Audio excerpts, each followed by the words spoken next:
अगर समंदर का रास्ता बंद भी कर दिया जाए तो क्या तेल रुक सकता है?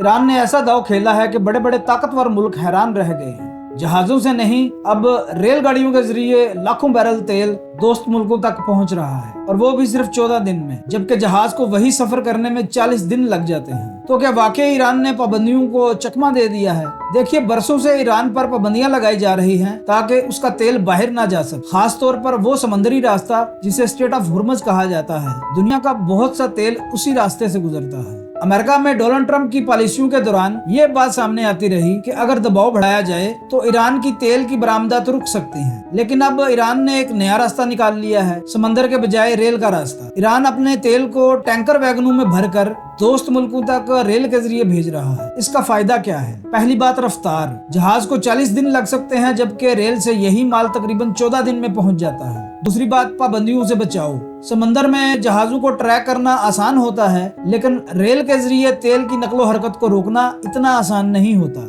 और तीसरी बात, पैसा। जब तेल मुसलसल फरोख्त हो रहा हो तो जाहिर है कि पैसा भी आ रहा होगा। यही वजह है कि इस वक्त ईरान की मईशत में काफी पैसा गर्दिश कर रहा है। अब यहाँ एक बात समझना जरूरी है, दुनिया में तेल सिर्फ एक रास्ते से नहीं जाता। अगर एक रास्ता मुश्किल हो जाए तो मुमालिक नए रास्ते ढूंढ लेते हैं। ईरान ने भी यही किया है। समंदर पर दबाव बढ़ा तो उसने जमीन का रास्ता मजबूत कर लिया। सच में ईरान ने ये जबरदस्त चाल चली है, लेकिन असल सवाल ये है, क्या वाकई अमेरिका ईरान की तेल की बरामदात को मुकम्मल तौर पर नहीं रोक सकता? जिस तरह के हालात चल रहे हैं उससे तो यही लगता है कि ईरान को रोकना अब अमेरिका के बस की बात नहीं। अजम टीवी को सब्सक्राइब कीजिए, वीडियो को लाइक कीजिए, शेयर कीजिए और कमेंट सेक्शन में अपनी राय का इजहार ज़रूर कीजिए।